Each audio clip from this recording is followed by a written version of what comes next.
error.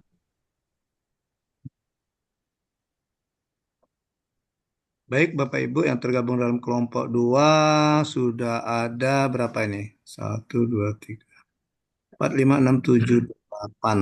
Satu orang yang belum ya? Ibu Betty ya belum ya? Ibu Betty di sini bukan? Iya, Ya Ya, betul. udah Bu sini. Betty. Iya. Halo Bu Betty, tunjukkan pesonamu Bu. Kita belum melihat wajahnya kan? Iya. Bisa on cam Bu Bet? Halo juga Pak, selamat pagi. Iya. Coba Ibu tunjukkan pesonamu pagi ini Bu. Siap. Iya. Oke. Baik, kita mulai saja Bapak Ibu. Bismillahirrahmanirrahim. Assalamualaikum warahmatullahi wabarakatuh. Waalaikumsalam Waalaikumsalam warahmatullahi wabarakatuh. warahmatullahi wabarakatuh. Ya, satu, dua, tiga, empat, lima, enam, tujuh, delapan. Nah, siapa menghilang nih? Bu Betty muncul, ada yang menghilang nih. Pak Suarlan ya? Kayaknya Pak Suarlan ya? Suarlan apa Iya, Suardi? Iya, Suarlan, Pak Suarlan, ya Pak. Pak Suarlan. Oke. Bapak Ibu ketemu lagi kita di Sinkronus kedua, hari ke-17 pembelajaran kita hari ini yaitu pada agenda kedua manajemen kinerja. Bapak Ibu yang tergabung dalam kelompok 2 peserta pelatihan kepemimpinan administrator angkatan 1 Pemerintah Kota Lubuk Linggau tahun 2025. Ya, sebelum kita mulai pembelajaran, izinkan saya untuk memaparkan atau sedikit menjelaskan tentang rencana kegiatan kita hari ini yang akan berlangsung insya Allah nanti kurang lebih 2 jam pelatihan atau 2 kali 45 menit, Bapak Ibu. Izin saya share screen.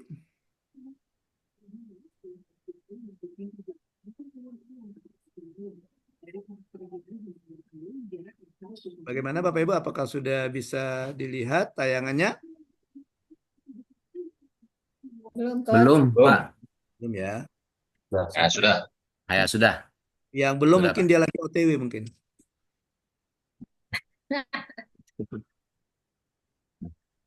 Oke. Oke. Iya. Sudah. Ini kan ya? Baik, Bapak Ibu, ini skema pembelajaran kita, agenda pembelajaran kita pada hari ini, Bapak Ibu, Pak di hari ke 17 hari ini ya. Hari ini ke-17 dari Bapak Ibu mengikuti pelatihan kepemimpinan administrator. Ini Bapak Ibu. Nah, Bapak Ibu, kegiatan kita hari ini di hari ke-17 di sinkronus kedua, agenda ketiga, ada 4 kegiatan yang akan kita lakukan. Yang pertama, presentasi tugas individu hari ke-16, kemudian presentasi tugas kelompok hari ke-16, kemudian overview mata pelatihan kategori 2, seperti yang saya sampaikan kemarin bahwa ada 7 mata pelatihan dalam agenda ketiga ini yang bisa kita bagi ke dalam 3 kelompok atau 3 kategori. Ya, berdasarkan kemiripan dari segi substansi. Kemarin kita sudah sedikit berbicara tentang eh, kategori pertama atau kelompok pertama. Hari ini kita fokus ke kategori kedua atau kelompok kedua untuk overview mata pelatihannya.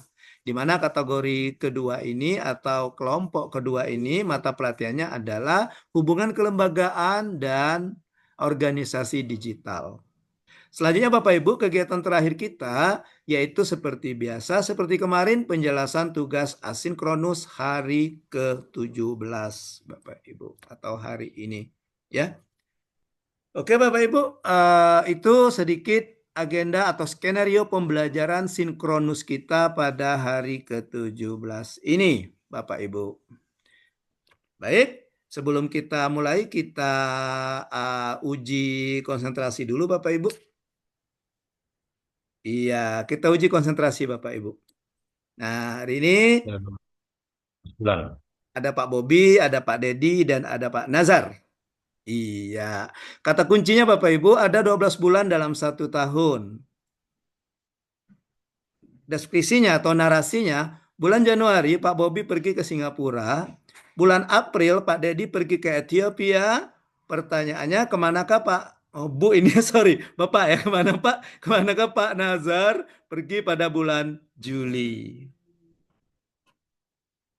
Oke, silakan dijawab di kolom chat.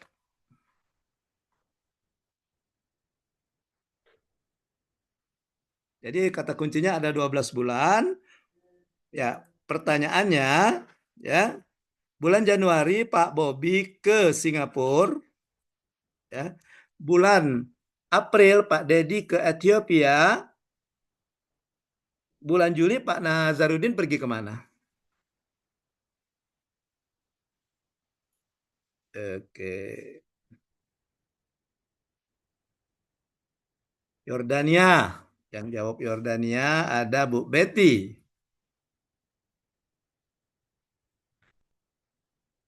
Belum Bu Betty? Kemana? Coba lagi Bu Kemana, Betty. kemana Pak Dedi? Mm-mm.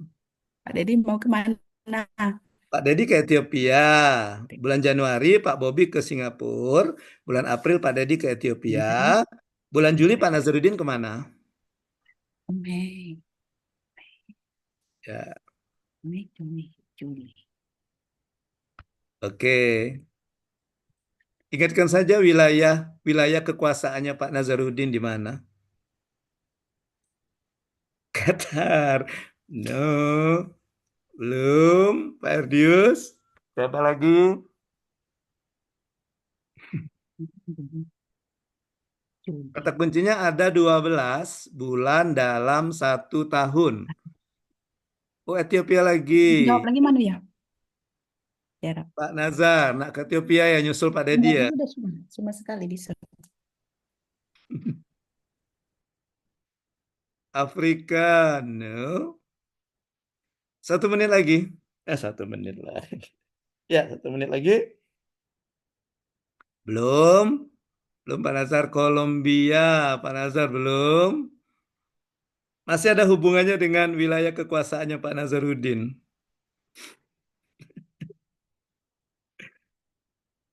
Salah satu jawabannya. Ethiopia belum. Iya, betul sekali. Bu Agustina, jawabannya adalah Turki. Iya. Coba Bu Tina jelaskan kenapa Bu Tina jawab Turki dan itu benar. Mana Bu Tina?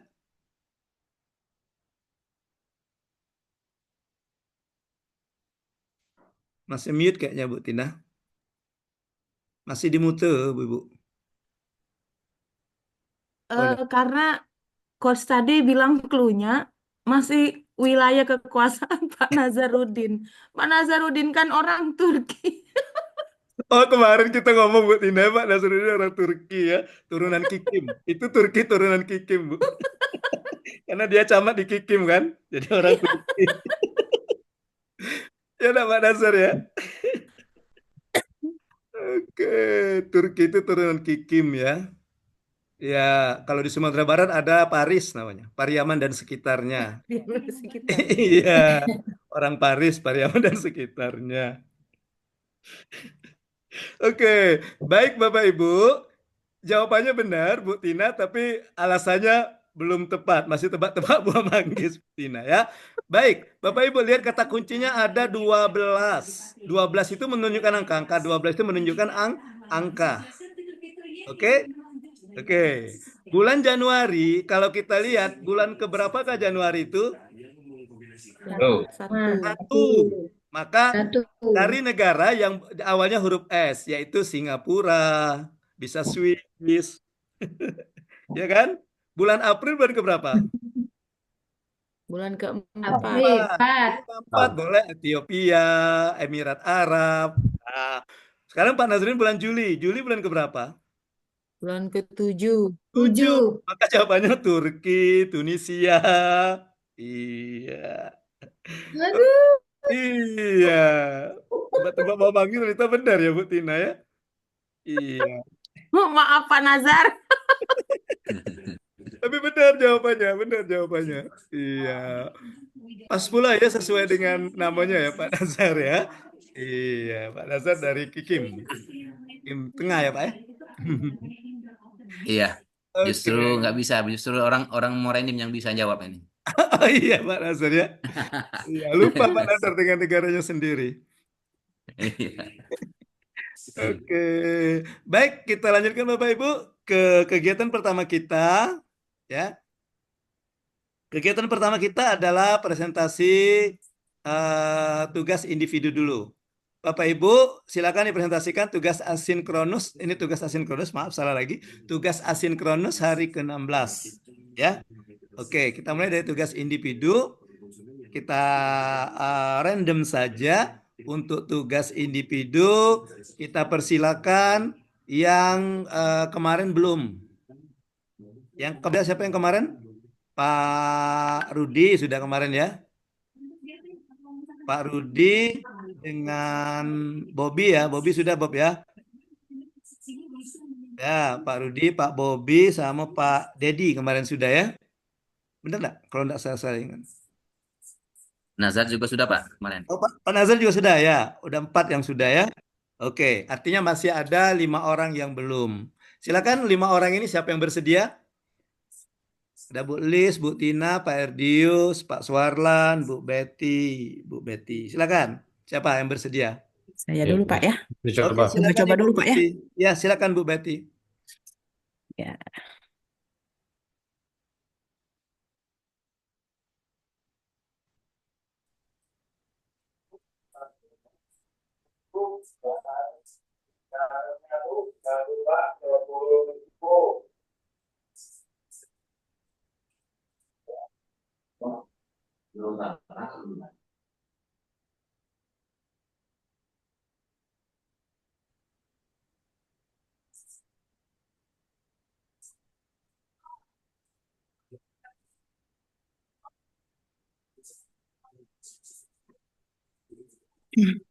Baiklah, selamat pagi. Assalamualaikum warahmatullahi wabarakatuh. Waalaikumsalam. Waalaikumsalam warahmatullahi wabarakatuh. Pagi ini hari dimulai dengan presentasi. Saya coba ya Pak ya, Ya, tapi ya silakan. tak maklum bikinan. Saya mulai dari presentasinya, yaitu judulnya Pemberdayaan Standar Kinerja Pelayanan bagi Perlindungan Masyarakat Kabupaten Lahat. Langsung ke isu ya Pak ya. Oh, boleh. Isunya, isu yang dihadapi dalam pemberdayaan standar kinerja pelayanan bagi perlindungan masyarakat Kabupaten Lahat adalah kurangnya standar kinerja pelayanan perlindungan masyarakat yang efektif, kurangnya koordinasi antara instansi pemerintah dan masyarakat dalam bidang perlindungan masyarakat, kurangnya sumber daya manusia yang kompeten dalam bidang perlindungan masyarakat, background 5.300, nah 74 km persegi dengan jumlah penduduk sekitar 434.000 jiwa. Kabupaten Lahat memiliki potensi besar dalam bidang perlindungan masyarakat, namun masih menghadapi beberapa permasalahan dalam bidang tersebut.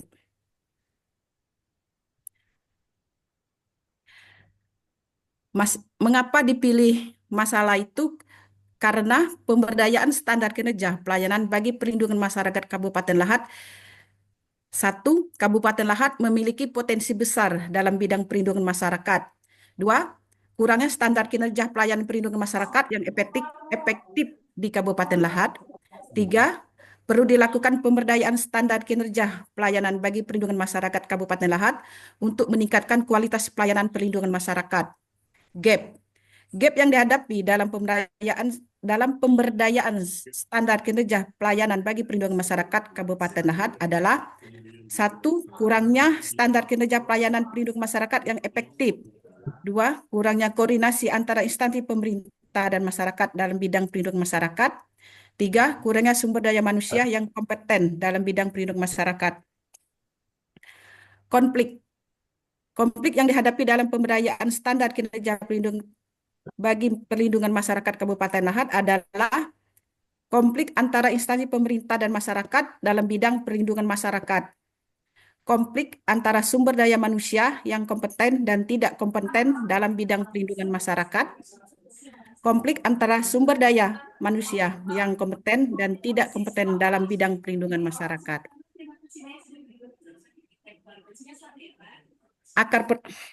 Untuk analisis SWOT-nya, Pak. Menggunakan analisis SWOT. Bisa enggak, Pak, ya? Kalau untuk perlindungan masyarakat ini, analisis SWOT yang dilakukan dalam pemberdayaan standar kinerja perlindungan bagi perlindungan masyarakat Kabupaten Lahat adalah strike potensi besar dalam bidang perlindungan masyarakat, sumber daya manusia yang kompeten, weakness-nya kurangnya standar kinerja pelayan perlindungan masyarakat yang efektif, kurangnya koordinasi antara instansi pemerintah dan masyarakat. Kemudian akar permasalahannya. Akar permasalahan yang dihadapi dalam pemberdayaan standar kinerja perlindungan bagi perlindungan masyarakat Kabupaten Lahat adalah kurangnya standar kinerja pelayanan perlindungan masyarakat yang efektif. 2. Kurangnya koordinasi antara instansi pemerintah dan masyarakat dalam bidang perlindungan masyarakat. 3. Kurangnya sumber daya manusia yang kompeten dalam bidang perlindungan masyarakat. Peranan pemimpin yang perlu dilakukan dalam mengatasi masalah pemberdayaan standar kinerja pelayanan bagi perlindungan masyarakat Kabupaten Lahat adalah 1. Mengembangkan standar kinerja pelayanan perlindungan masyarakat yang efektif. 2. Meningkatkan koordinasi antara pemerintah dan masyarakat dalam bidang perlindungan masyarakat atau Linmas. 3. Meningkatkan sumber daya yang kompeten dalam perlindungan masyarakat. Demikian yang dapat saya presentasikan, Pak, karena saya adalah Kepala Bidang Perlindungan Masyarakat, jadi agak menjurus ke perlindungan masyarakat. Mohon bimbingan dan petunjuknya, Pak, bagaimana selanjutnya. Demikian, wassalamualaikum warahmatullahi wabarakatuh.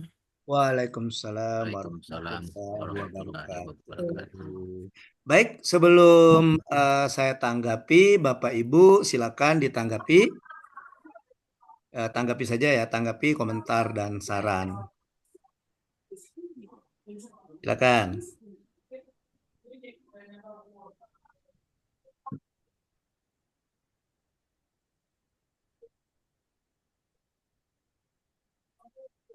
Ada Bapak Ibu? Silakan.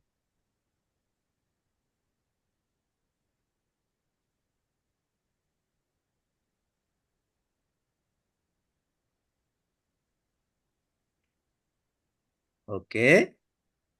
Baik, kalau belum ada, Bu Betty ini kelanjutan dari isi kemarin ya Bu ya. Kemarin isi agenda kemarin ya Bu Betty ya. Iya, Pak. Ya, oke. Kalau tidak salah, tugasnya kemarin itu, tugas asinkronus kemarin itu, Bapak Ibu saya minta untuk menyempurnakan, ya, menyempurnakan esai yang sudah dibuat pada saat belajar mandiri, Bapak Ibu, ya. Oh, Kemudian, berarti salah, Pak. Salah. Berarti salah baca. salah baca Ada gimana, Bu? tugas satunya lagi yang sudah saya kirim sama Bapak tadi malam. Oh gitu. Iya, tapi nggak apa-apa, ini bahas baik aja dulu, Pak. Oke, kemudian menyusun strategi peningkatan kinerja. Strateginya bagaimana? Bagaimana cara meningkatkan kinerja di unit kerjanya?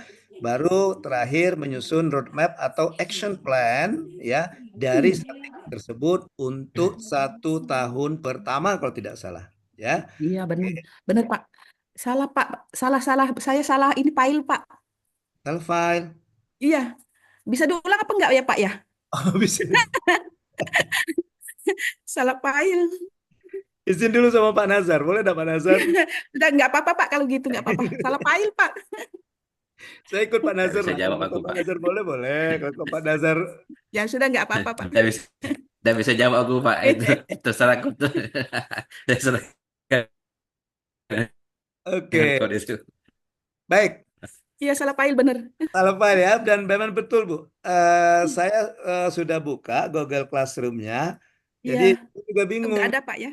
Ya, itu makanya saya tanya di ini isi kayaknya masih isi agenda deh yang Ibu buat. Dan ini Iya, yang tugasnya Bu ya. Ya, iya, karena luarnya sama Bu. Luarnya sama kan, covernya sama iya, Ibu. ya bener Pak, bener. Nah Ya, ini ya, ya bener yang mungkin ini Pak. Ya bener. mungkin itu mungkin Heeh. karena filenya Iya, sama ya. Jadi Ibu berarti iya, oke. Baik. yang ini Pak, bener-bener. Yang ini kan? Ya. Iya bener. Hmm, oke.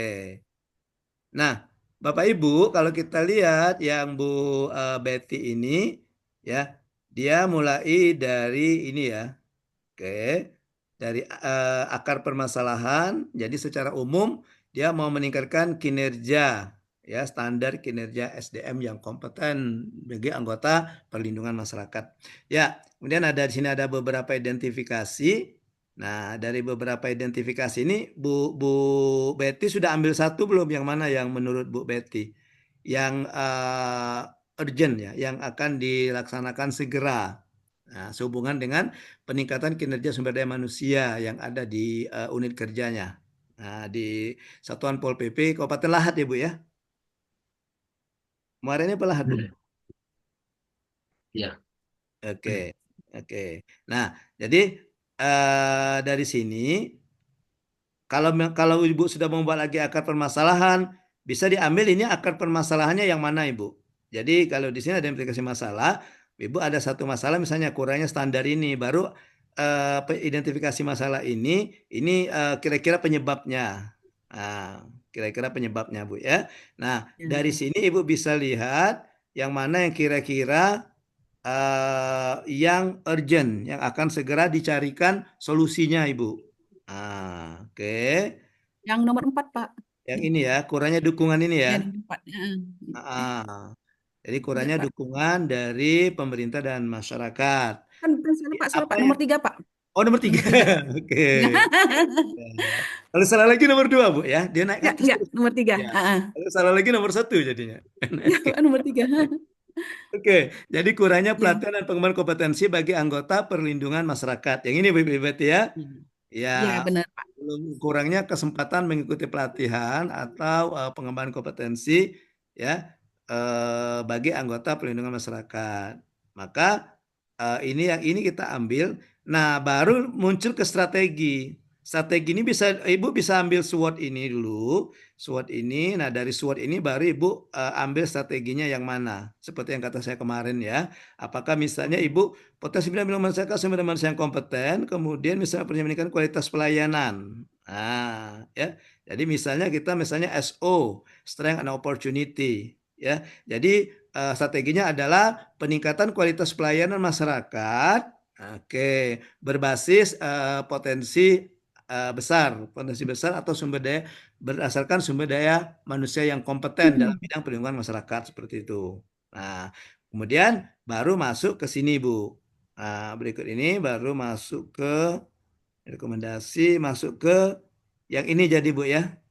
Karena Ibu bicara tentang pelatihan dan pengembangan kompetensi kan. Ya, benar Pak. Jadi action plan Ibu itu yang ini sebenarnya mengadakan pelatihan. Artinya ini pelatihan yang dari Satpol PP itu sendiri ya Bu ya. Ya, benar Pak. Kemudian mengundang narasumber yang kompeten. Ini mungkin semacam kayak seminar atau apa mungkin Ibu ya. Kayak apa. Ya. Kemudian menggunakan pelatihan efektif seperti simulasi ini berhubungan dengan pelatihan. Ini ya. Dan ini beberapa action plan-nya ini yang khusus yang ini tadi ya. Oke, kemudian dari penggunaan teknologinya, menggunakan teknologi, kemudian pengembangan sistem inflasi dan pengembangan program. Nah, ini strateginya. Oke, kalau yang peran pemimpin, berikanlah strategi. Oh, strategi. Oh, itu pakai langkah-langkah ya? Ya bisa. Ya, Pak. Oke. Kalau strateginya satu saja atau satu saja, Bu, nanti baru ke roadmap-nya untuk menunjukkan. Oh, Oke, nah ini ya. Nah, ini roadmap-nya kan. Nah, roadmap ya. ini yang Ibu buat, roadmap atau action plan ini, rencana tindakannya atau action plan-nya itu Ibu berdasarkan strategi yang mana di sini. strategi ini ya. Iya, Oke, benar. oke, baik. Sudah bagus, Bu. Artinya nanti untuk tugas hari ini, Ibu sempurnakan dulu yang ini, tentukan dulu kinerja apa yang mau ditingkatkan, kemudian strateginya gimana, action plan-nya gimana, baru masuk ke tugas hari ini. Nah, kelanjutannya. Karena tugas Ya, hari ini kan kelanjutan tugas yang kemarin, Bu. ya. Oke. Baik, Bapak Ibu, pagi-pagi kita kasih tepuk aplaus dulu untuk Bu Betty. Tepuk salut. Salut, salut, Salut, Salut. salut, salut. Salut. salut. Iya, baik, silakan selanjutnya. Oke, coba Pak Soal berdua. Coach, Pak Suarlan, mungkin silakan Pak Oh Suarlan. ya, saya coba ayo, dulu oke. ya, Coach. Ya, Bu Lis nanti setelah Pak Ya, Suarlan. saya coba dulu ya. Pak Suarlan dulu, Bu. Oke, oke, Nanti setelah baru Bu. silakan. Ya, oke. Terus, hmm,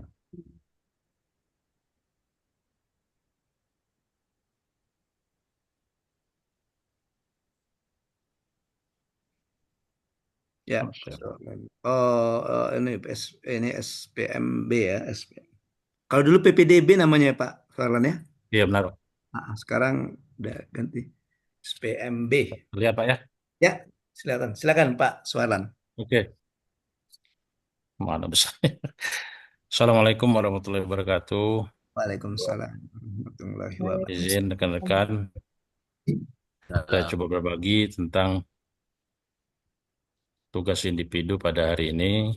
Saya mengambil judul untuk tugas individu saya, kebijakan sistem penerimaan murid baru atau untuk sekarang di 2025 ini kita kenal dengan SPMB. Saya tertarik di sini Pak Ariel karena setiap tahun untuk kebijakan-kebijakan terutama di pendidikan ini berubah-ubah. Jadi ganti menteri, Ya. ganti kebijakan. Ya. Oleh karena itu kami mencoba membedah untuk penerimaan siswa baru ini. Nah, di pendahuluan ini mau rename, ini letak. Mungkin. Sebentar. Mengapa email?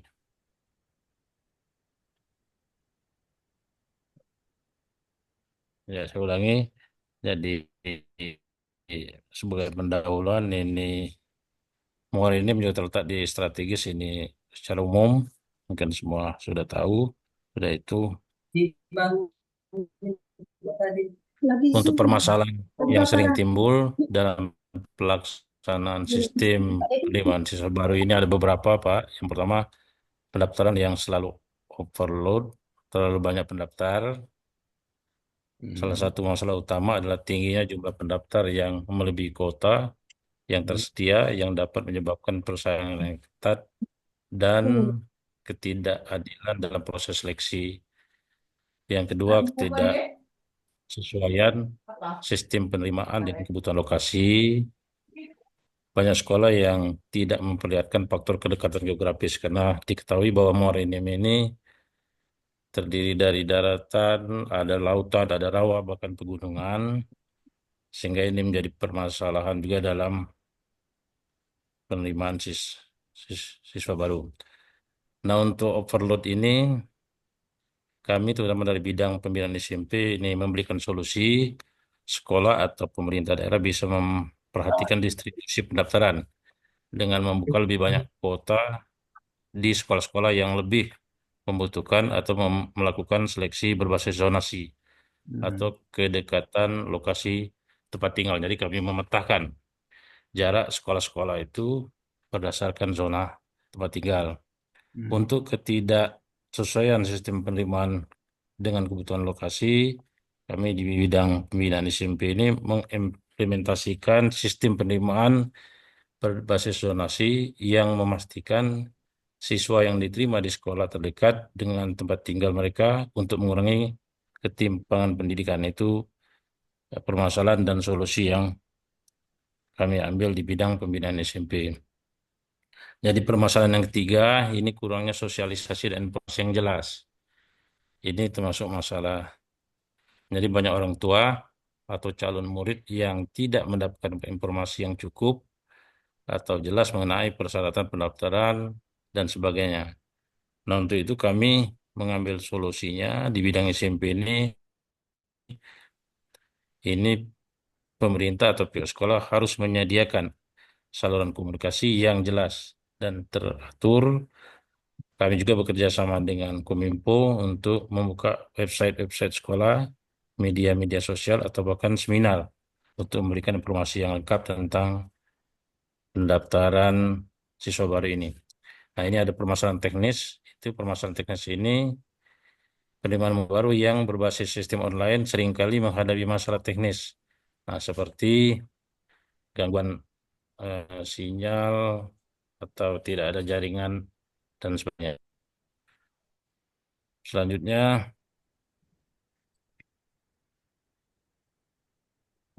ini kekurangan yang kelima ini kecurangan dan tidak ada dalam seleksi. Ini termasuk permasalahan. Kami juga mengambil solusi, yaitu membentuk tim independen yang bertugas mengawasi proses seleksi dan memastikan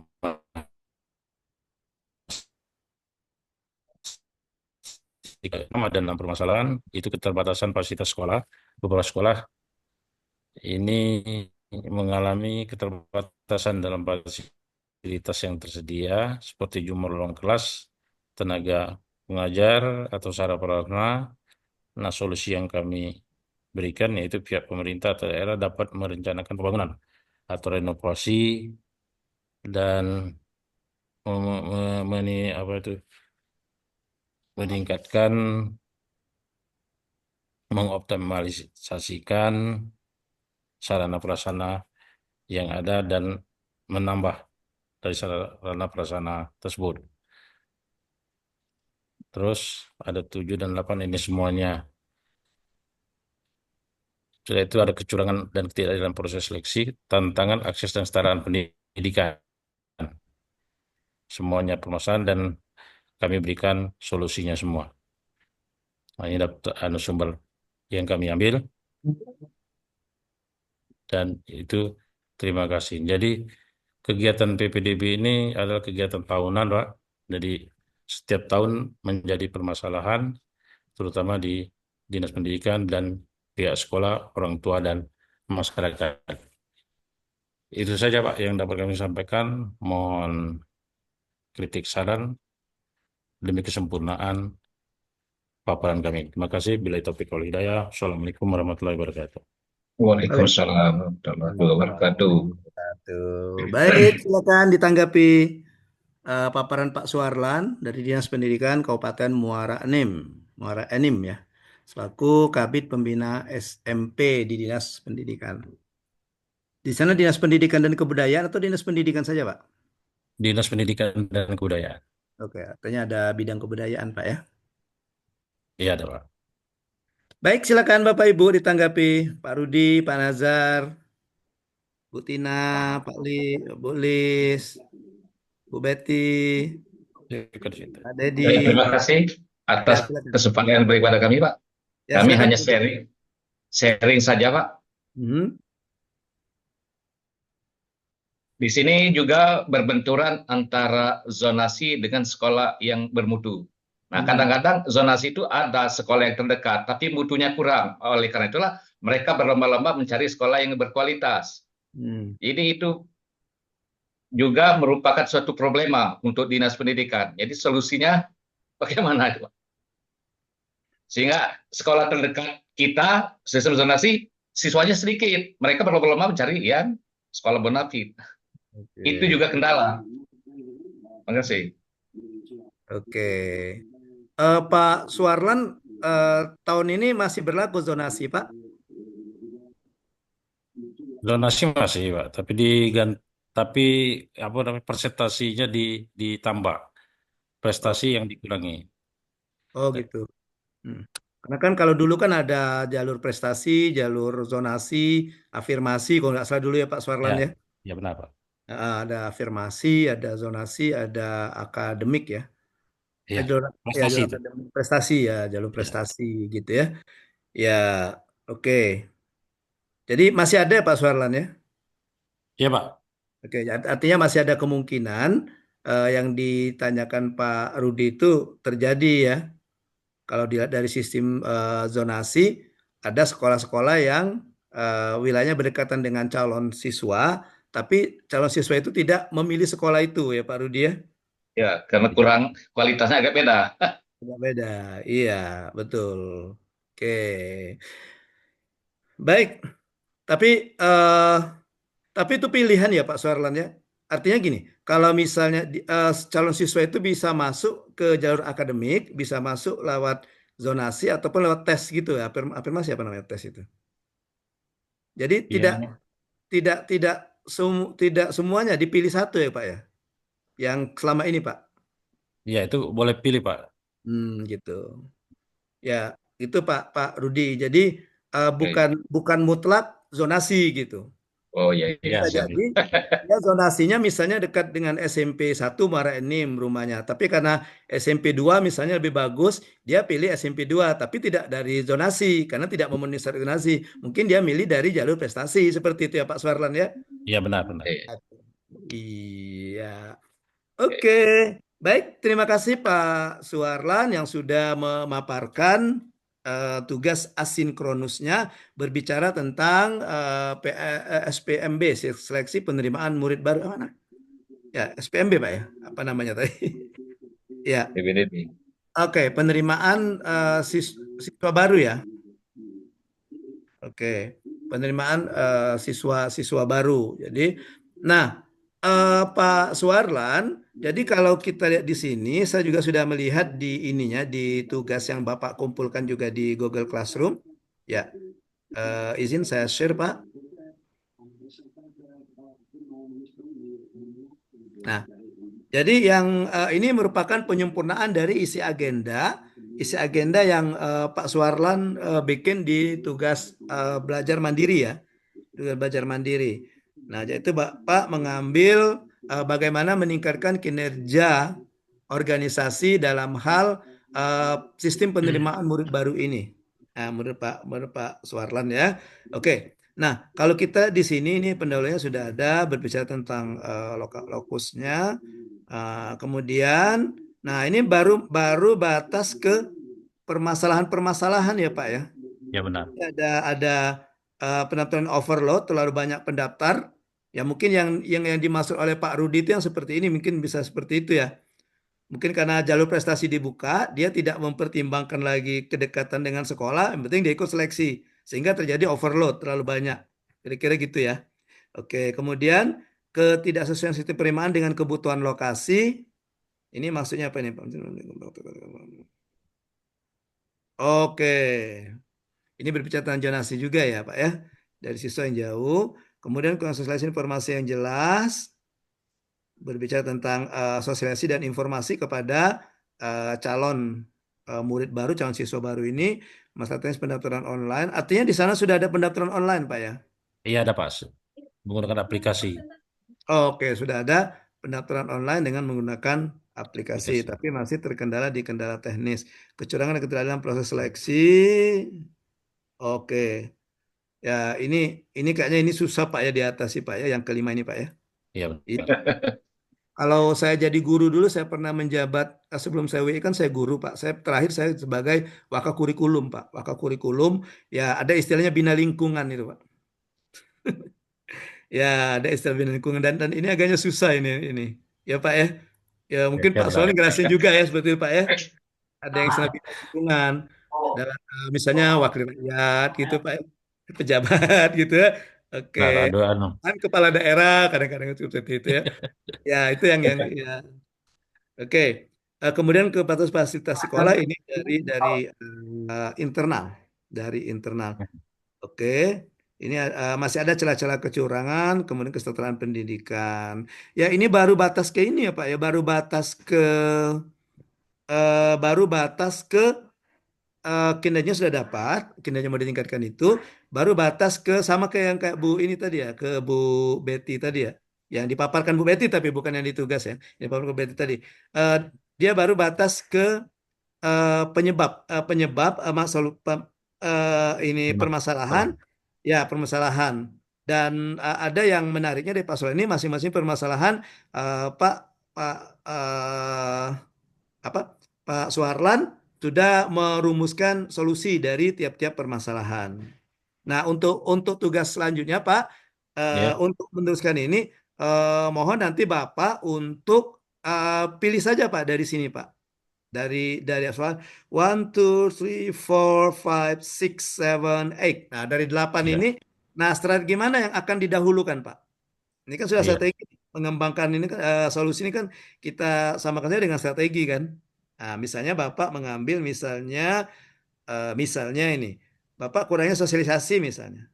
Oke. ya, Nah, strateginya adalah gini. Nah, jadi strateginya menyediakan saluran komunikasi yang jelas, teratur seperti website sekolah, bahkan seminar, workshop. Nah, baru rumuskan action plan-nya. Dalam rangka penyediaan saluran komunikasi atau media informasi ini selama setahun ke depan, apa yang akan Bapak lakukan? Apakah Bapak mungkin update website? Nah, kemudian apakah aktif memberikan informasi di media sosial? Misalnya ya, misalnya di ya, dinas pendidikan itu belum ada medsos, dibikinkan akun medsosnya gitu ya. Atau setahun ke depan ini paling tidak diadakan seminar atau workshop 1 kali paling tidak ya kepada sekolah-sekolah terutama SD-SD. Kepada ya, SD-SD. Ya, kepada SD-SD. Oke, karena SD-SD. Ya, misalnya karena sebagai calon siswa SMP itu nanti kan. iya, Iya, gitu. Misalnya, jadi Bapak dari sini baru Bapak masukkan action plan-nya apa kegiatannya selama 1 tahun ke depan. Nah, yang ini Pak, ya. iya, Kalau yang untuk penyelesaian tugas agenda ketiga ini, saran saya ambil yang nomor 3 ini saja Pak, lebih simpel dan iya. juga bisa action plan-nya bisa kelihatan nyata gitu Pak. Oke, siap. Ya, jadi misalnya action plan Bapak selama 1 tahun itu bulan-bulan ini selama sebulan ini misalnya apa ya Sosialisasi atau meninjau ulang website ya. dinas Oke, pendidikan gitu. Mungkin kan. Sehingga apa yang kurang diupdate atau diupgrade, diupgrade ya website itu. Oke, sehingga nanti kalau memang ini nanti mau diteruskan Bapak ke aksi perubahan bisa Pak. Jadi misalnya dinas pendidikan sudah ada websitenya belum Pak? sudah, Sudah Pak ya. Nah, sudah. bisa jadi nanti Pak Suarlan ambil saja di website itu menurut Pak Suarlan apakah sudah sesuai fitur-fitur yang ada ataukah belum? Ataukah ada penambahan fitur, Pak? Nah, gitu. Ya, jadi bisa saja nanti Bapak ambil di tahun pertama action plan-nya adalah penambahan fitur tentang sosialisasi penerimaan siswa baru secara online. Nah, gitu. Seperti itu, Pak. Ya. Nanti kan ada sosialisasinya. Pokoknya dalam 1 tahun itu dirumuskan saja action plan-nya kegiatannya apa. Nah, gitu Pak. Kalau memang saran saya yang ini lebih kelihatan action plan-nya ya. Lebih action plan-nya masalah kurang sosialisasi dan informasi yang jelas ini. Karena Ya, kita tentu saja tidak bisa misalnya Bapak ada 4 ada berapa 8 ini mau disahkan sekaligus. Gitu kan Pak ya. Ya, jadi ambil saja satu yang menurut Bapak urgent untuk dicarikan solusinya. Nanti Pak sebelum Bapak mengerjakan tugas hari ini, tolong nanti Bapak kelanjutan ini tentukan dulu nanti yang mau diambil, kinerja apa yang mau diambil, misalnya kinerja penerimaan siswa baru dari organisasinya. Oke, kemudian Bapak cari permasalahannya apa, kurangnya sosialisasi, action plan-nya baru masuk ke tugas hari ini, Pak. oke. Oke, baik, oke, baik, Bapak Ibu, ya, makan belut buah durian, ya, tepuk salut buat Pak Suarlan, tepuk salut, salut, salut, Salut, salut, salut, salut, Ya, salut, salut. salut, Oke, salut. terima kasih Pak Suarlan. Nah, Silakan Bu sama. Lis Wani. Oke, siap. Terima kasih, Coach Ariel.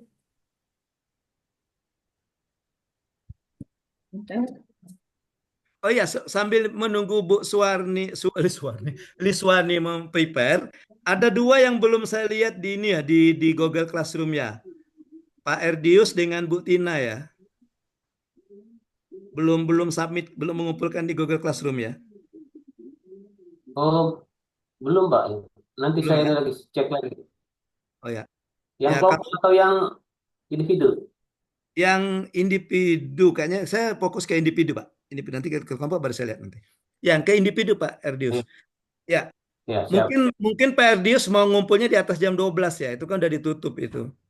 Udah saya bilang kemarin kan. Tapi nanti saya buka lagi pintunya Pak. Kerannya saya buka lagi hari ini. Supaya Bapak Erdius dan Bu Tina bisa ngumpul. Ya, karena Ya. kan sudah saya tutup kerannya itu kan, saya setting kerannya ditutup jam 23:59. Nah, batas itu dia tertutup, nggak bisa ngumpul gitu. Oke. Tugasnya kalau yang punya saya izin coach sudah saya kumpulkan jam 10. Buktinya ada di ini saya. Oh, salah. Bukan, sebentar. Belum ini Bu Agustina, belum diserahkan ini Bu Agustina. Ini ada keterangan belum diserahkan. Belum diserahkan. Tugas yang belum dikumpul itu yang saya WA ke coach itu atau bukan coach? Yang kan saya WA kemarin, apakah tugas itu atau tugas yang lain? Ya, yang Bapak Maaf. WA kemarin kan backupnya kan Pak Erdius ya. Itu ya, tapi belum masuk ke Google Classroom. Karena nanti Oh, untuk nilai itu ditarik dari ini Google Classroom. Jadi walaupun Bapak ngumpulkan di backupnya, nanti saya nilainya di Google Classroom Pak. Supaya nanti panitia bisa menarik nilai itu dari Google Classroom. Untuk yang oke. sudah maju sudah saya kasih nilai, Bu Betty dengan Pak Suaran mungkin bisa dibuka Google Classroom-nya, sudah saya kasih skor. Oh ya, siap. Iya, Cara buka. Pak sudah saya Solan, kembali nilainya. Jadi bisa cara dilihat. bukanya. Buka-buka Bapak Pak. Bukan, di kami ini cuma ada forum, ruang kelas dan perorangan. Nah, kalau di yang guru ada penilaian biasanya di classroom itu. Iya. Nanti yang Nah, guru kami penilaian penilaian betul. tidak ada. Yang dipenilai tidak ada. Ada, Pak. Ada. Ada. Coba Bu Yang Betty bisa tak buka Bu tadi. Betty? Sudah, Pak, tadi dibuka. Kita lihat nilainya Bu Betty. Berapa Bu Sudah, Betty? sudah, Oh, Pak. tinggi. Nah, ini baca chatting gue BTB, berapa nilai kami? Boleh, 11. Betty, kita tolong. Ya, Pak. Oke. Sudah dibuka tadi sebentar. Baik, silakan Bu Lis.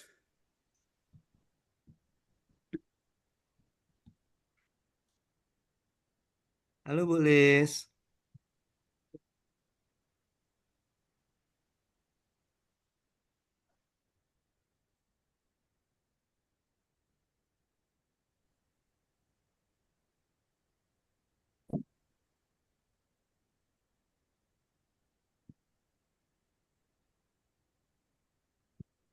Halo, Assalamualaikum Coach. Waalaikumsalam Ibu. Silakan Ibu, dari tadi kami Terlempar. menunggu. Iya, baik. Terima kasih Coach. Ya. Ini saya Liswani untuk judul saya peningkatan kinerja Gerakan Pangan Murah atau GPM untuk masyarakat miskin terkait pengendalian inflasi daerah Dinas Ketahanan Pangan Kabupaten Muara Enim.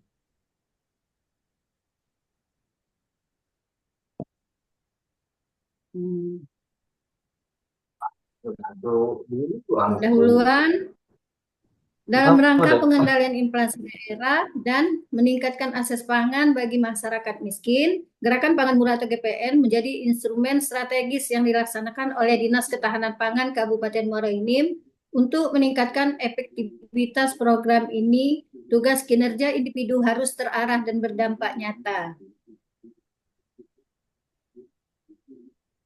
1.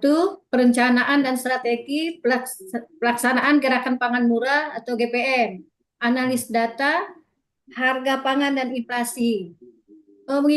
Mengidentifikasi komoditas pangan yang mengalami lonjakan harga tinggi. Menganalisis data inflasi daerah dan dampaknya terhadap daya beli masyarakat miskin. Berkoordinasi dengan tim pengendali inflasi daerah atau TPID untuk menentukan investasi harga yang tepat. Pemetaan lokasi prioritas. 1. Menentukan wilayah yang rentan mengalami krisis pangan dan memiliki tingkat kemiskinan tinggi. 2. Menyesuaikan jadwal pelaksanaan Gerakan Pangan Murah dengan kebutuhan masyarakat dan tren harga pasar. Koordinasi dengan pihak terkait, melibatkan bulog, distributor pangan, petani lokal, UKM dalam pengendalian bahan pangan. Dua, menyusun mekanisme distribusi yang efisien untuk memastikan bahan pangan sampai ke masyarakat tepat waktu dalam jumlah cukup. Dua, pelaksanaan kegiatan gerakan pangan murah, pengadaan dan penyaluran bahan pangan murah. Satu, memastikan ketersediaan stok pangan dengan harga lebih rendah dibandingkan harga pasar. Dua, berkoordinasi dengan penyedia pangan untuk menghindari keterlambatan distribusi. Selanjutnya, penyelenggaraan pasar murah. Kutakan, menginformasikan kepada masyarakat mengenai waktu dan tempat penyelenggaraan GPM. Menyediakan mekanisme pembayaran yang murah diakses oleh masyarakat miskin. Sosialisasi dan edukasi masyarakat. Satu, memberikan informasi terkait pola konsumsi pangan yang sehat dan hemat. Dua, menyampaikan kebijakan pemerintah terkait pengendalian inflasi dan stabilisasi harga pangan. Tiga,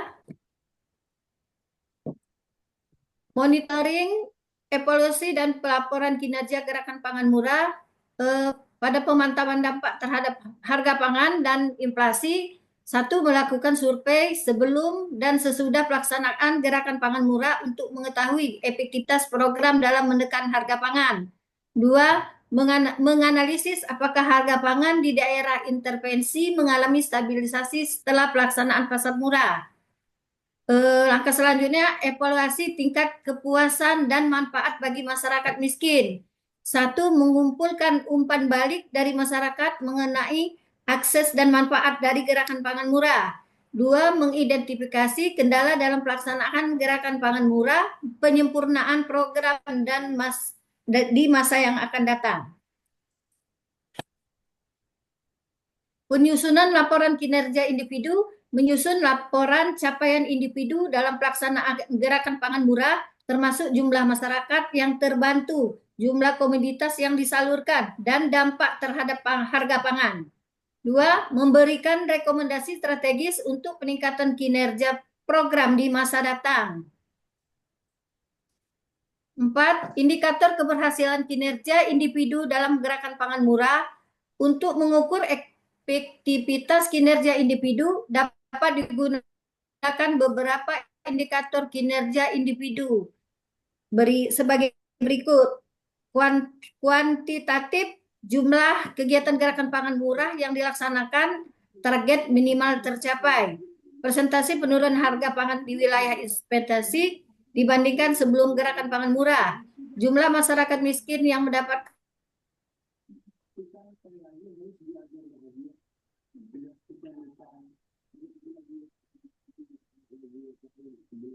Halo Ibu.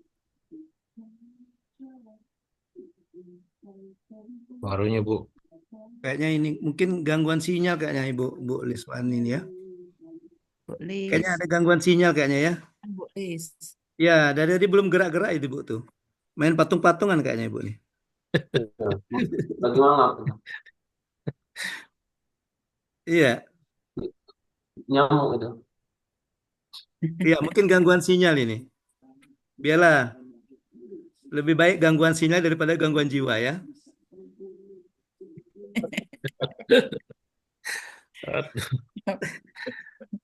Oke, oke aja dia terlempar. Bu Lis ini dimarahin Nim ya. Lempar Ah, lagi. Kemarin ini. Dimarahin Nim ya. Coba Pak Suarlan dikeruan ke dulu Bu Lis tuh Pak Suarlan kan sama-sama marahin Nim. Kalau ada yang lecet, kalau ada yang terluka. Kalau salah pencet ya. Oke, baik ya nanti kita masuk ke yang lain dulu. Nanti yang Bu Lis saya tanggapi nunggu Bu Lis masuk ya. Ya, silakan. Siapa lagi? Dan saya coach. Just coach. Oke Pak Erdius. Oh ya Pak Erdius silakan. Barusan masuk Pak Erdius. Itunya Pak Erdius. Google Classroom-nya barusan masuk. Tugas Pak Erdius. Sudah saya lihat ada. Boleh ngapuk. Lempar. Sinyal. Iya, sinyal. Oh iya, iya. Siapa apa? Ya. Oke. Sinyal, Pak. Oh ya. Oke.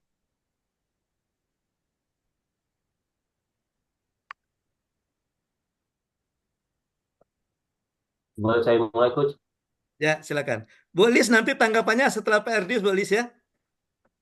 Izin Pak, Ya, nanti saya tanggapi. Saya sudah dapat poinnya kok.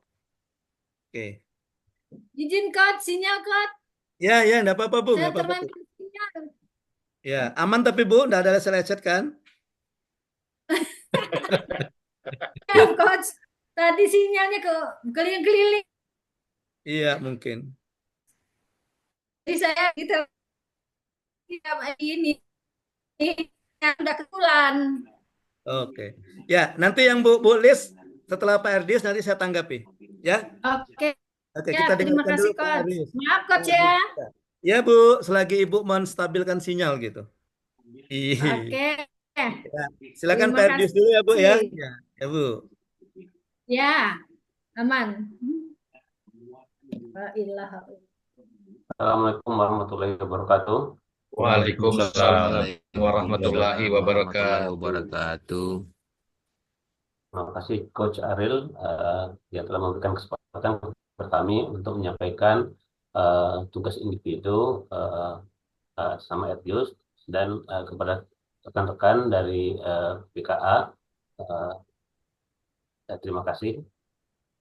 Baik, kami akan memulai mempresentasikan tugas individu, yaitu diagnosis organisasi dan formulasi strategi inovatif peningkatan kinerja Dinas Kesehatan melalui implementasi manajemen kinerja dan penguatan budaya kinerja.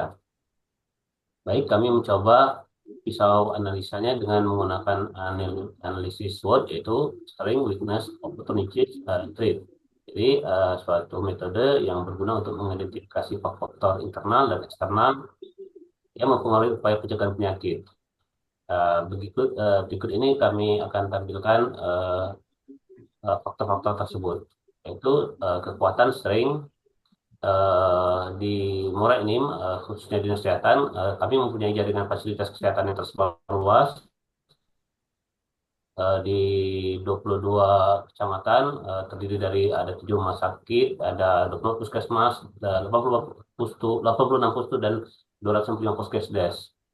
Kekuatan yang kedua yaitu program imunisasi nasional yang berjalan baik, di mana imunisasi dasar lengkap sudah mencapai 103%, imunisasi baduta lengkap 98%, imunisasi T2 ibu hamil 83%. Dan juga kami yang ketiga, kekuatannya tenaga kesehatan yang terlatih, ada cukup banyak tenaga medis, keperawatan, farmasi, nutrisionis, tenaga sanitarian, analis, dan kesmas, dan juga didukung oleh tenaga umum. Dan kekuatan yang keempat adalah program-program pencegahan penyakit yang sudah ada berjalan. Dan terakhir, ada potensi kemitraan berbagai pihak, mungkin pihak-pihak dari instansi vertikal seperti Lapas, kepolisian, TNI, ataupun dari pihak swasta. Kemudian faktor kelemahan atau weakness. Pertama, keterbatasan sumber daya, terutama di daerah jauh ya dari kota. SDM mungkin cukup, tapi banyak menumpuk di kota, khususnya di kecamatan yang ramai, tapi di daerah yang ujung-ujung sumber daya kesehatannya sedikit. Kelemahan yang kedua itu kurangnya kesadaran masyarakat tentang perilaku hidup sehat. Masih banyak di rumah tangga kebiasaan merokok, kurang aktivitas fisik. Ini berdasarkan data pengkajian PHBS. Ketiga, sistem informasi kesehatan yang belum terintegrasi dengan baik. Saat ini ada 53 aplikasi di Dinas Kesehatan. Keempat, yaitu kurangnya koordinasi antar sektor terkait orang dengan gangguan jiwa yang terlantar, kurang lagi gizi buruk, penderita TB yang menolak pengobatan. Adapun peluang atau opportunities, yaitu pemanfaatan teknologi untuk edukasi konsultan kesehatan. Saat ini dari Kementerian Kesehatan mulai mengenalkan telemedicine, yaitu pengenalan teknologi untuk konsultasi pelayanan kesehatan. meningkatkan kerjasama dengan sektor swasta dan organisasi masyarakat, di mana ada kontribusi perusahaan melalui CSR dengan pembangunan jamban atau pemberian tambahan bagi penderita TB. Ketiga, meningkatkan edukasi kesehatan di sekolah dan masyarakat, yaitu promosi kesehatan melalui berbagai media, melalui media cetak, media radio, ataupun juga secara langsung. Keempat, meningkatkan kesadaran masyarakat akan pentingnya kesehatan, seperti seimbang dan olahraga. Ancaman atau threat, kesehatan dalam bidang pencegahan dan pengendalian penyakit, adanya potensi wabah penular dan munculnya penyakit baru seperti yang beberapa tahun yang kita lewati kemarin, ada COVID-19 atau flu burung saat ini.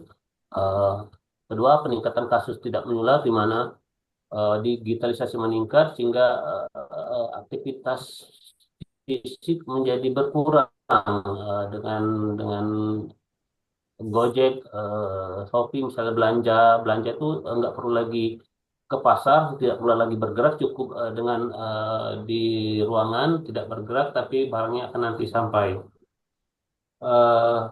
Juga peningkatan obesitas dan hipertensi, termasuk juga diabetes mellitus. Tiga, dampak perubahan iklim terhadap penyebaran penyakit. Misalnya di dataran rendah kami ada di Muara Enim, Gunung Medahu itu rendah, jadi rawan sekali banjir. Daerah pegunungan rawan terjadinya longsor. Kondisi geografis yang menyulitkan pelayanan kesehatan, seperti di daerah Semendo itu daerah tinggi, daerah perbukitan, dan kami mempunyai daerah perairan, yaitu daerah Muara Belida itu, jadi sepanjang sungai Muara Belida. Jadi upaya itu pencegahan penyakit berdasarkan analisis SWOT tadi, yaitu kami memanfaatkan kekuatan, yaitu memperkuat program imunisasi, program pencegahan penyakit, dan peran tenaga kesehatan. Mengatasi kelemahan, meningkatkan alokasi sumber daya, edukasi masyarakat, sistem informasi, dan koordinasi antar sektor. Memanfaatkan peluang, yaitu menggunakan teknologi, meningkatkan kerjasama, edukasi kesehatan. Mengantisipasi ancaman, memperkuat sistem surveillance. Jadi surveillance ini suatu sistem untuk pencegahan waspada dini di masyarakat terhadap penyakit-penyakit menular, tidak menular, ataupun sifatnya wabah.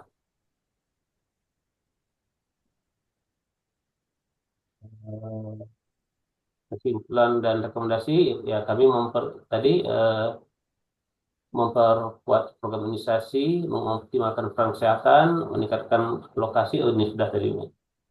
Ini ada tambahan untuk roadmap-nya dalam 1 tahun, yaitu tahap 1 diagnosis organisasi pada semester pertama, yaitu pengumpulan data awal, analisis SWOT, evaluasi budaya organisasi, penilaian manajemen kinerja. Tahap kedua, formulasi strategi inovatif. 1, pengembangan visi dan misi, penetapan tujuan strategi, perumusan strategi inovatif, penyusunan rencana aksi.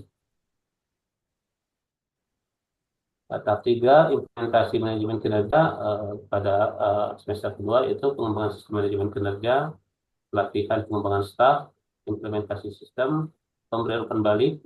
Tahap keempat, penguatan budaya kinerja berkelanjutan, yaitu komunikasi dan sosialisasi, kepemimpinan yang efektif, pengembangan kapasitas, dan evaluasi penyesuaian. Demikian yang bisa dapat saya sampaikan pada coach dan kepada rekan-rekan. Mohon masukan yang berharga bagi kami untuk perbaikan tugas ini. Kami akhiri, wabillahi taufiq wal hidayah. Wassalamualaikum warahmatullahi wabarakatuh. Waalaikumsalam warahmatullahi wabarakatuh. Baik, silakan ditanggapi. Boleh yang Bu Lis atau yang Pak Erdius, silakan. Karena tadi langsung 2. Izin Coach, boleh Ya. menanggapi Coach? Silakan Bobby. Baik, ini izin Coach, saya menanggapi untuk yang Bu Leeds, Coach. Itu tadi terbaca adalah untuk mengukur efektivitas kinerja individu adalah adanya jumlah kegiatan GPM, persentasi penurunan harga pangan, jumlah masyarakat miskin yang mendapatkan, dan jumlah stok pangan yang berhasil didistribusikan. Jadi gini Coach, yang pertama adalah bahwa ada update peraturan terbaru untuk GPM khusus beras itu SPHP tidak bisa disuplai lagi dari Bulog per 1 Februari. Yang pertama. Yang kedua, kami melihat Coach, kebetulan kami juga sama di tim TPID, bahwa ini adalah kita sebut gerakan pangan murah Coach ya. Tapi pengukuran terhadap efektivitas kegiatan tersebut itu belum ada Coach. Misal, kita melaksanakan di beberapa kecamatan. Berapa persentase efektif atau efek yang dihasilkan dari pelaksanaan GPM itu nggak pernah bisa terhitung, Coach. Karena harga itu sifatnya fluktuatif gitu kan. Nah, hal ini yang menurut saya, kadang kita sebagai pemerintah tidak pernah mengukur berapa dana yang dikeluarkan, berapa dampak yang dihasilkan. Sama seperti misalnya kita bicara kemarin terkait pelaksanaan pemilihan bujang gadis.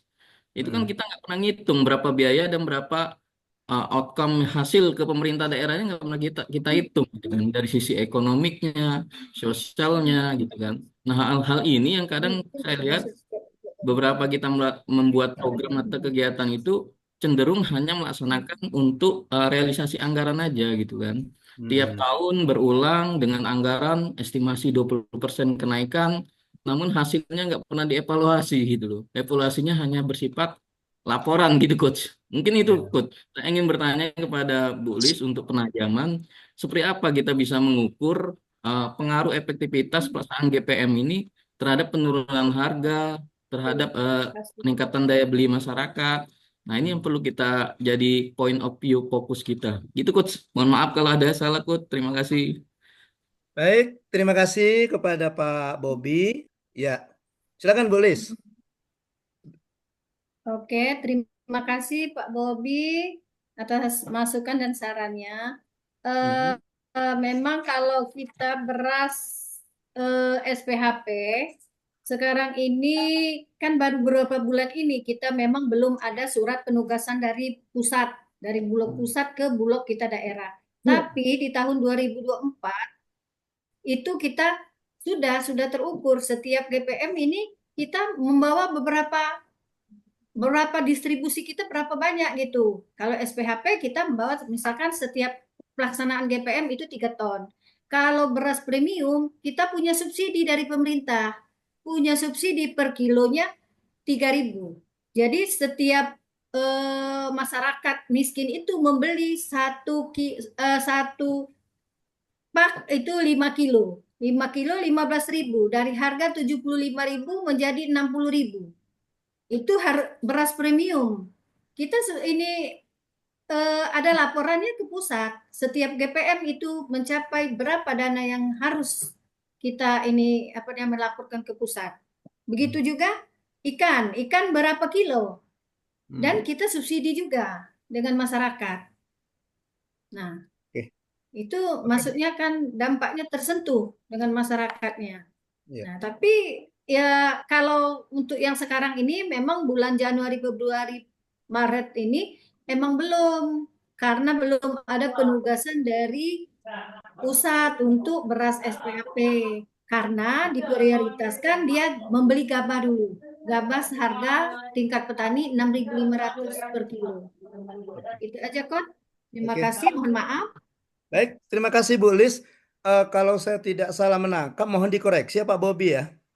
Mungkin maksud Pak Bobi ini kita berbicara tentang manfaat dari GPM ini lebih ke arah, mungkin Pak Bobi kalau saya menangkapnya, maunya Pak Bobi itu kuantitas ya Pak Bobi ya.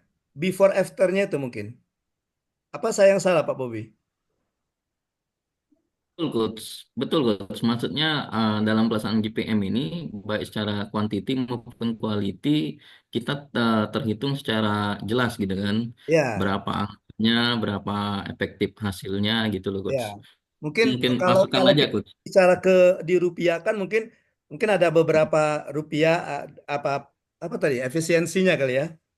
Atau ya. Atau kita bisa ini crossing budgetingnya, berapa anggaran keluar, berapa dampak manfaat yang bisa dihasilkan gitu kan.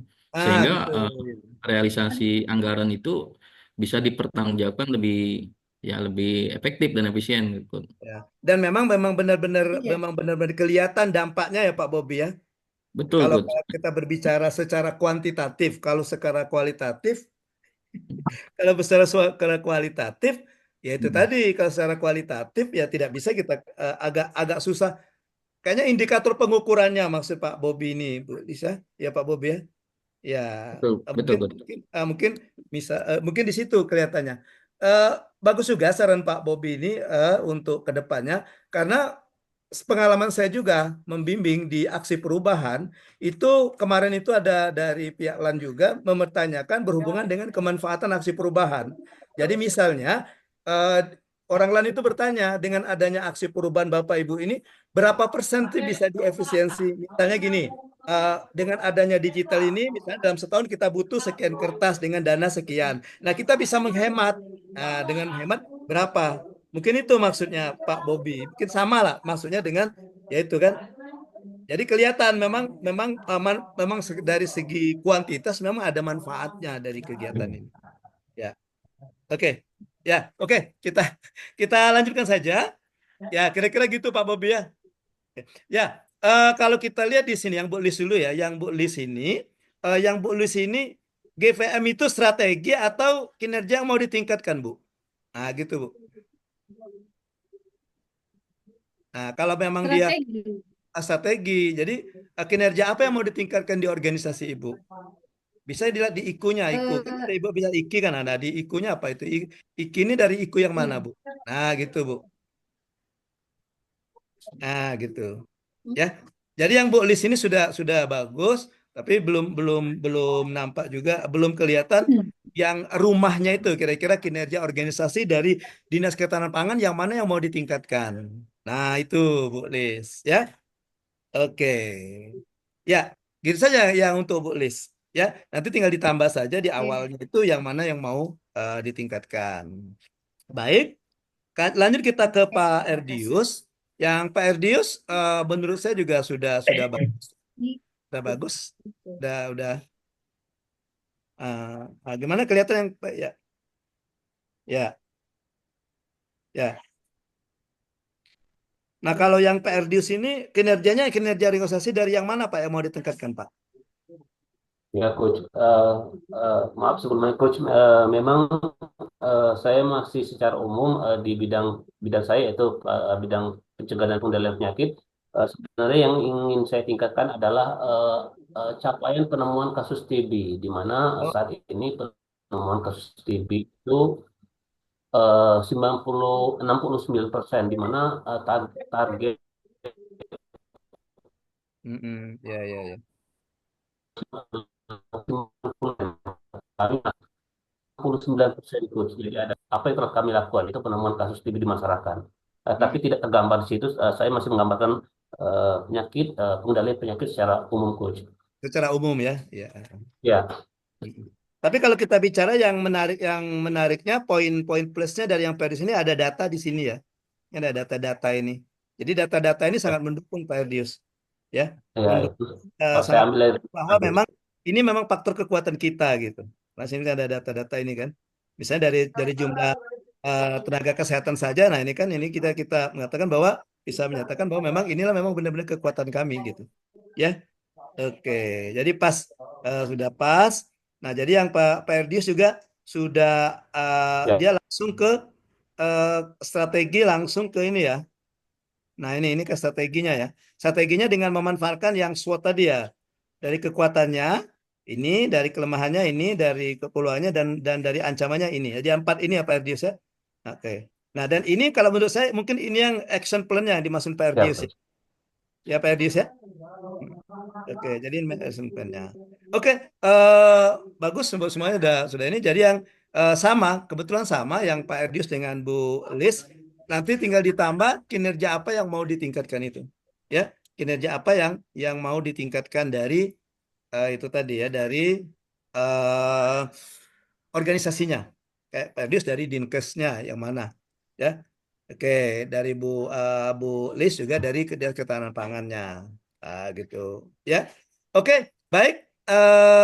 Mungkin kita langsung ke kelompok saja dulu ya. Nanti untuk yang belum kesempatan, besok masih ada lagi paparan tugas individu. Nah, secara umum untuk tugas individu saya melihatnya yang sudah agak apa ya, bukan agak, memang memenuhi maksud saya memberikan tugas itu punya Pak Bobi kayaknya.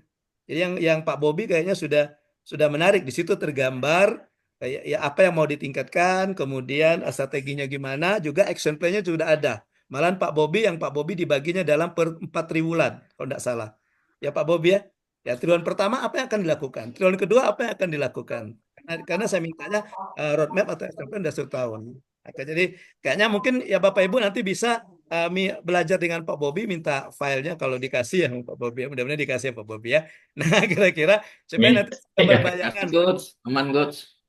Ya, oke. Jadi yang sudah ngumpul itu sudah saya lihat, sudah saya cek dan sudah saya kasih nilai, ya. Dan saya lihat, jadi yang lain mungkin bisa diperbaiki dulu sesuai saran saya, atau saran-saran ke temannya mungkin bisa lihat ke tugasnya masing-masing. Untuk Pak Bobi mungkin bisa langsung lanjut untuk tugas hari ini, tidak usah direvisi lagi Pak Bobi. Jadi langsung masuk ke tugas hari ini sehubungan dengan hubungan kelembagaan dan organisasi digital, ya. Oke, baik Bapak Ibu, kita masuk ke paparan tugas kelompok, ya. Paparan tugas kelompok, mungkin karena keterbatasan waktu Bapak Ibu, tugas kelompoknya, bagaimana kalau tugas kelompoknya kita satu saja yang dipaparkan, satu kelompok saja sebagai perwakilan gimana? Atau mau tiga-tiganya? Satu aja cukup. Satu ya cukup ya Pak Nazar ya. Oke, baik. Ya. Silakan kelompok berapa Ya. yang mau memaparkan? 1, 2, 3.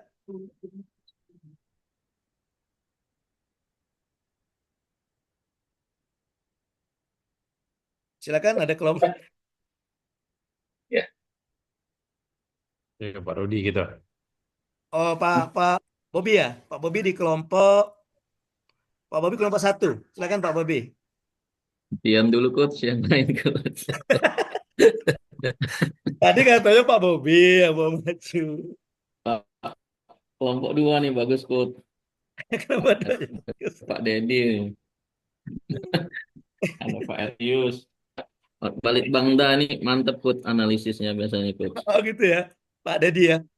Pak Dedi Bapeda kan? Ya, Pak Dedi biasanya di iya di bagian perencanaan dan kebijakannya tajam Ya. dengan analisisnya coach. Kalau orang-orang perencanaan ya Pak Bobi ya. Orang-orang perencanaan gitu ya Bob ya. Biasanya tajam ya. Betul. Ya betul. Iya coach. Oke, silakan Pak Dedi. 1 menit, 5 menit saja Pak Dedi.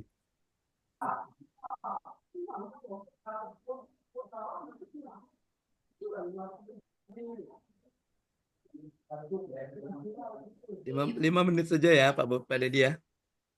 Karena kita masih ada penjelasan tugas asinkronus untuk hari ini. Izin coach, Ya. mungkin Ibu Lis saya memaparkan coach, karena kemarin kita sampelnya OPD-nya Dinas Ketahanan Pangan, Oh gitu. hasil kerja kelompok kita kemarin, mungkin lebih memahami lagi Bu Liswani untuk memaparkannya, karena kita ngambil sampel untuk Dinas Ketahanan Pangan kemarin. Bobi aturan ini. Share screen lah. Ada Pak Bobi nih galak melempar.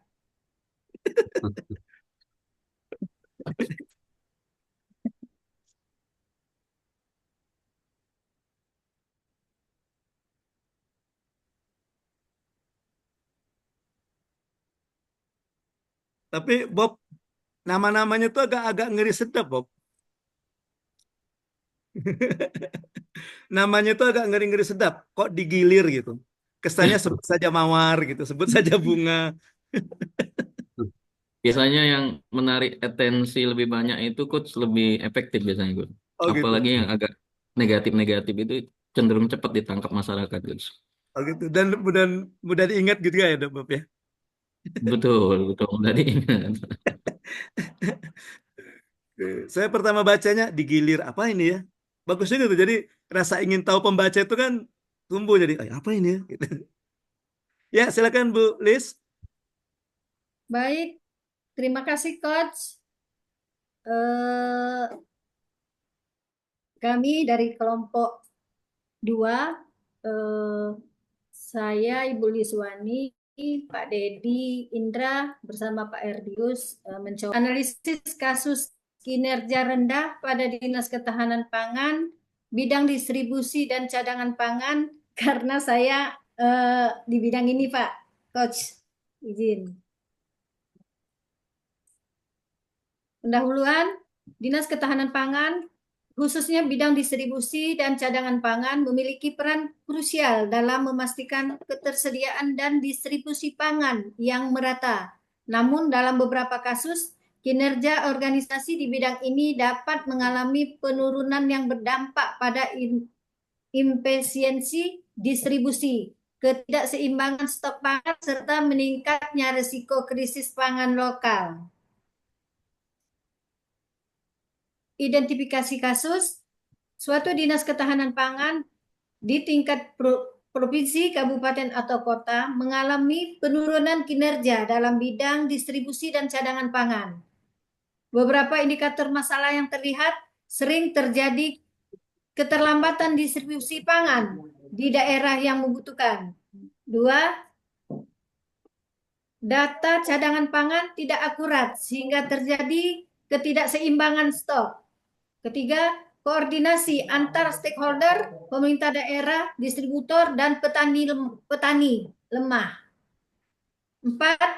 Minimnya pemanfaatan teknologi dalam pengelolaan distribusi dan pencatat stok. 5. Kurangnya pengawasan dan evaluasi terhadap kinerja pegawai.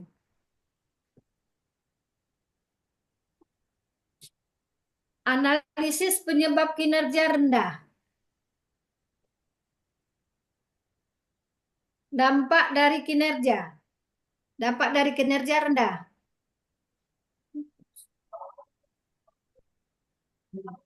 Solusi dan rekomendasi perbaikan kinerja.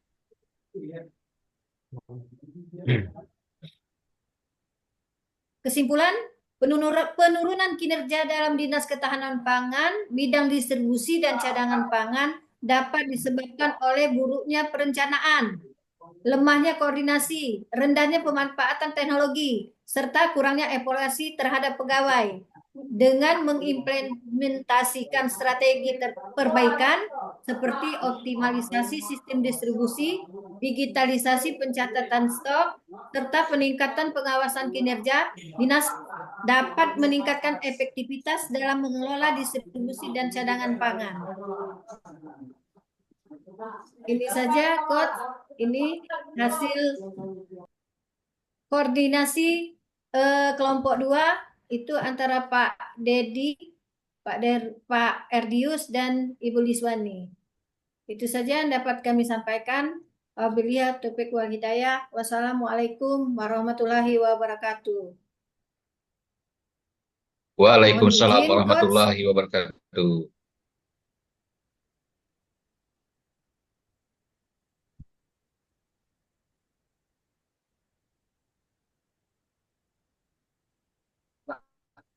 Mohon izin, Coach dan kawan-kawan, kalau ada masukan atau saran,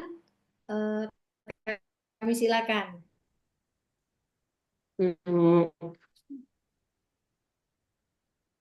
Boleh.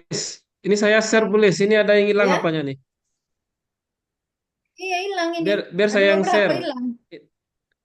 Coba di apa di stop biar saya yang share. Iya, hilang, ini ada yang hilang.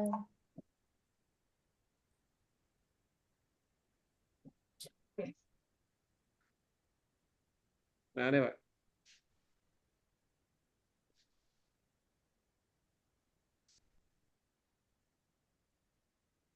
Ya.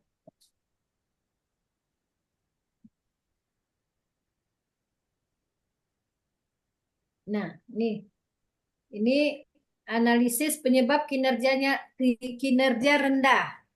Kurangnya perencanaan distribusi, manajemen stok yang buruk, koordinasi yang lemah, kurangnya pemanfaatan teknologi, kurangnya evaluasi dan pengawasan pegawai.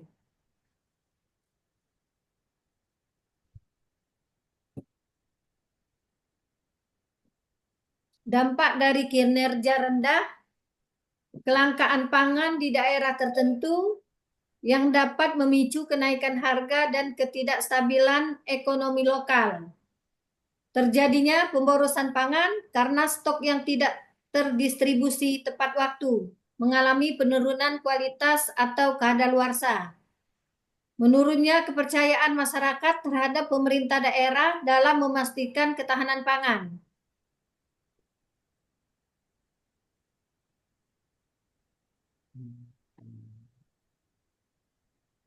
Oke, Bu Lis. Ya, Oke. ya. Terima kasih Bu Lis, terima kasih ya mewakili dari kelompok 2 ya. Yang Ya. mewakili kelompok 2. Ya. Ya. Nah, pertanyaan saya yang Bu kinerja ini apakah ini berkaitan dengan yang tugas individu Bu Lis? Iya. Ya, ya. Oke. Jadi kinerja yang rendah dari menurut Bu Lis, kelompok ini ada diskusi kelompoknya ya. Dari Dinas Ketahanan Pangan ini yang rendah yang mana yang mau ditingkatkan? Ke atas Pak Dedi, coba Pak Dedi, yang ke atas Pak Dedi. Biasanya ada di paling atas, coba di slide yang atas. Ya. Bawah lagi. Ini Pak, yang analisis penyebab kinerja rendah. Oh, penyebabnya.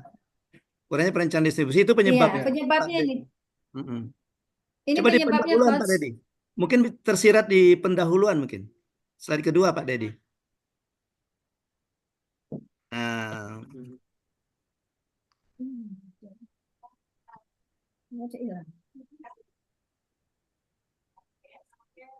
oh ini udah ada dampak ya.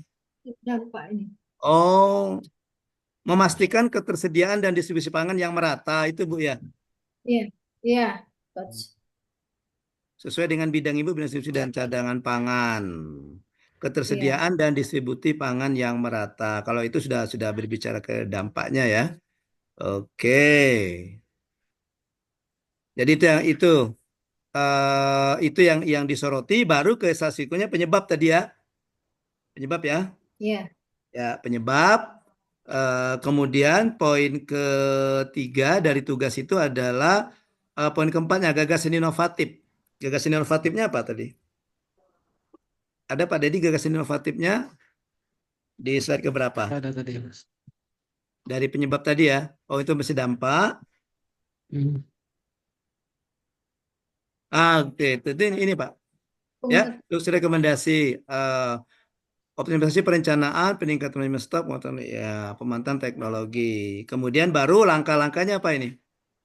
Belum ya? Ini belum. Ya, karena Simpulan.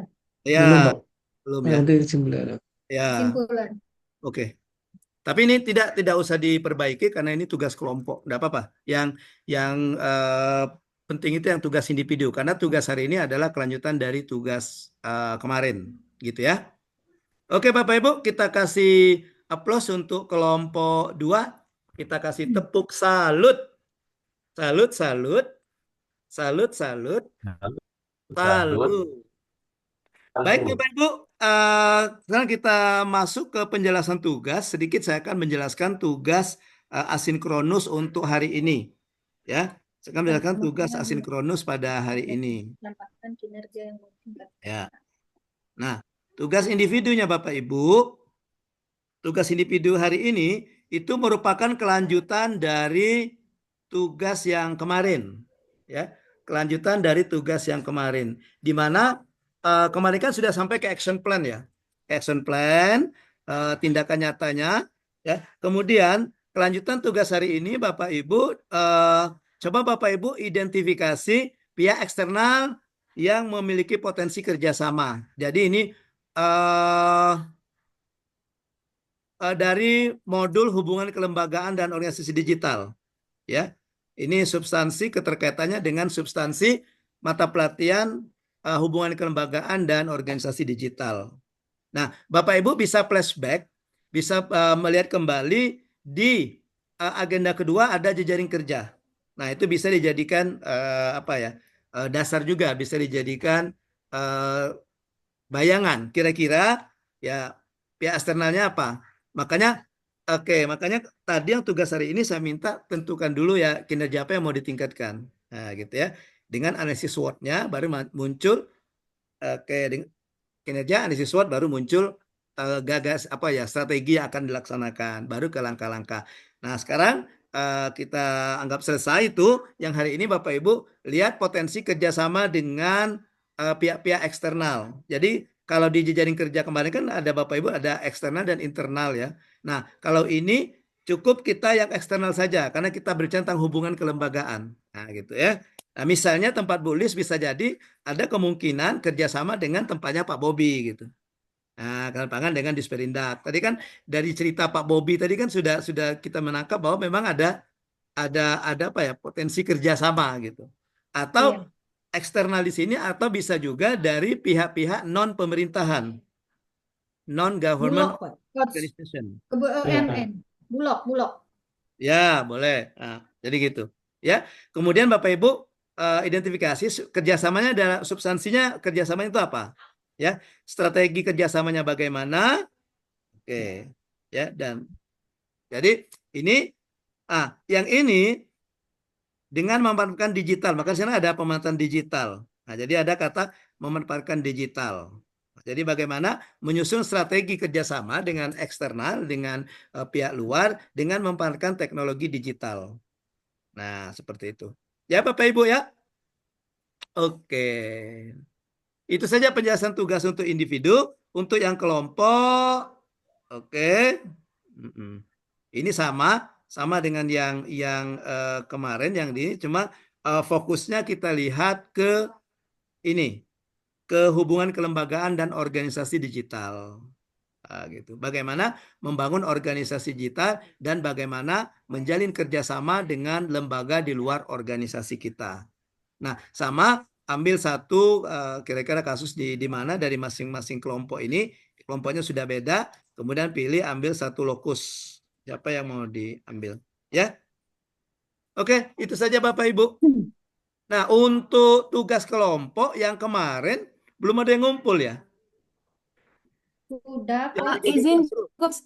Sudah. Sudah, Coach.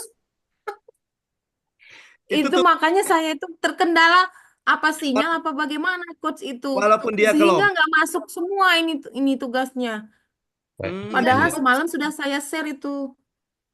Jadi walaupun tugas kelompok ya, dia ada tiga yang belum menyerahkan kelompok hari ke-16 kemarin 16 ya. Ya. Ada 3 yang belum menyerahkan. Jadi walaupun hasilnya sama kelompok, tapi tetap pengumpulannya individu. Yang dikumpulkan dari hasil diskusi kelompok ini. Yang belum itu Pak Erdius, Pak Bobi sama Bu Tina. Kenapa Bu Tina belum ya? Coba Bu Tina dipelajari lagi, gue kok bisa ya. Iya, tadi sudah saya coba lagi, Coach. Mungkin Ibu lupa ngelik. Izin, Coach. Submit itu. Ya, silakan Bu. Izin, Coach. Tadi sudah saya coba lagi, tapi tenggat waktunya sudah di-close. Nggak, yang untuk kelompok sudah saya buka lagi. Sudah. Tenggat waktunya kerannya sudah saya buka yang kelompok barusan. Yang individu ya tadi ya saya buka. Sehingga tadi yang kan individu, bisa Coach. ngumpul kan. Nah, yang kelompok barusan saya buka. Oke. Oke, baik Bapak Ibu, saya rasa cukup pertemuan kita hari ini berbicara tentang substansi dari mata pelatihan kategori pertama yang kemarin, yaitu tentang akuntabilitas kinerja, manajemen kinerja, dan standar kinerja pelayanan. Terima kasih Bapak Ibu atas perhatiannya. Ya, kemudian mohon untuk hari ini dikerjakan tugasnya hari ini berhubungan dengan hubungan kelembagaan dan organisasi digital. Terima kasih Bapak Ibu, mohon maaf karena kesalahan. Kalau ada yang mau ditanyakan, silakan komunikasi saja dengan saya selaku tutor atau fasilitator melalui WhatsApp. Terima kasih Bapak Ibu. Terima kasih. Saya akhiri dengan ucapan bila taufiq wal hidayah. Wassalamualaikum warahmatullahi wabarakatuh. Waalaikumsalam warahmatullahi wabarakatuh. Izin Bapak Ibu, saya live ya. Ya, Pak. Ya, Pak. Terima kasih Pak Debbie.